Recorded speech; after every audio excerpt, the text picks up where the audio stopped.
právě tady ta skutečnost toho selhání těch státních složek je velmi často reflektována v románech. Například další autorka, která toto téma zpracovává, Kama Gutierrez, se ve svém románu, který se jmenuje Ciudad Final, zabývá tímto tématem a zpracovává ho z různých úhlů pohledu.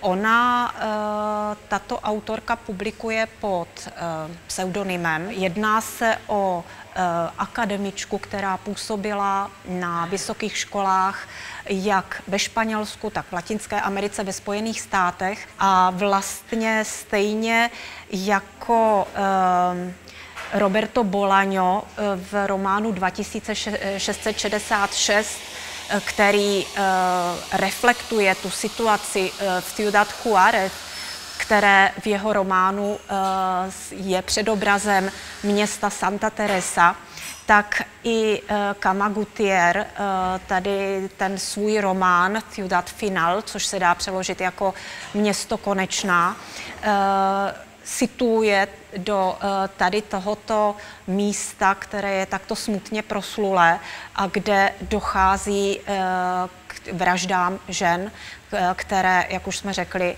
jsou označovány termínem feminicidia. Jak se autorka k tomuto tématu dostala, když je ze Španělska?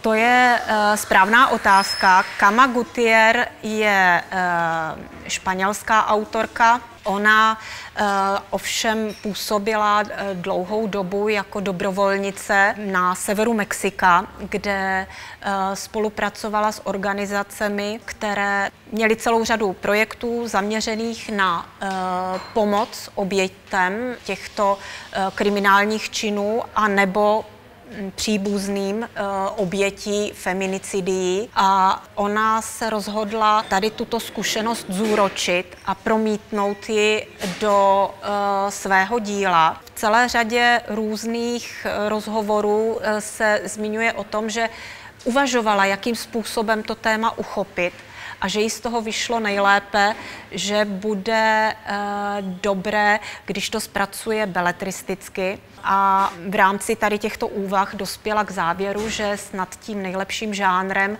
bude ten, pro který se nakonec rozhodla a který se promítá v tom díle Ciudad Final, neboli Město konečná, což podle autorky je žánr román noir. Na tom je hezky vidět, že umělecká literatura může být docela mocná zbraň.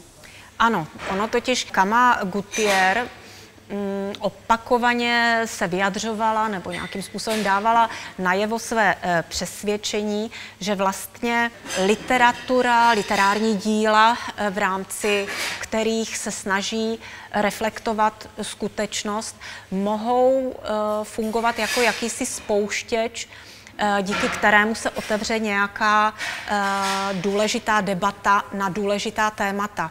Ona, Kama Gutierrez, velmi často se zmiňovala o tom, že soudy jsou od toho, aby soudili, ale literatura může udělat to, že ukáže na viníka, že ukáže prstem na konkrétní problém a že ho takto pojmenuje. Tím pádem z těchto myšlenek vychází, když potom to téma zpracovává s cílem čtenáře vyburcovat, nějakým způsobem ho přimět k tomu, aby se nad tím tématem nejen zamýšlel, ale aby měl i touhu a potřebu s tím něco dělat. Takže tato autorka využívá beletry, protože oficiální kanály nebo běžné kanály selhávají.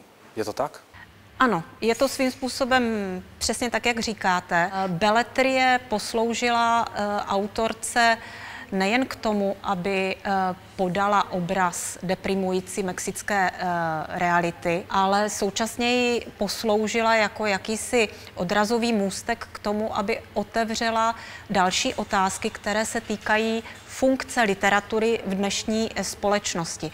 A to je téma, které v současné hispanoamerické literatuře docela hodně rezonuje. V souvislosti s funkcí literatury jsou totiž dvě pojetí. To jedno sartrovské pojetí umění nebo literatury říká, že umělec musí být angažovaný vůči společnosti a umělecké dílo musí být nástroji, kterým se ta společnost mění.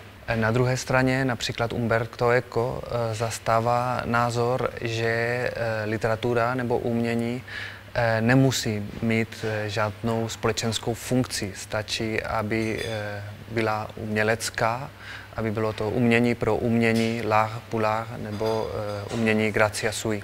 To znamená, že umělecké dílo slouží čtenáři k pobavení, ale kromě toho nemusí nabízet už nic dalšího. A když to zase vztáhneme k autorce, o které byla před chvíli řeč, tak Kama Gutier se spíše kloní na stranu těch autorů, kteří vnímají, že úkolem literatury je skutečně ta angažovanost a blíží se tomu pojetí sartrovskému, protože tak, jak si to sama vykládá tato španělská autorka, tak je to vlastně způsob, jakým literatura může sloužit jako jakýsi nástroj k provedení určitých změn, které tu společnost mohou posunout směrem k něčemu lepšímu. A právě proto je to velký úkol, který stojí před současnými spisovateli, před současnými umělci, před současnými intelektuály a takovéto pojetí se snaží do těch svých děl někteří z těchto autorů promítat.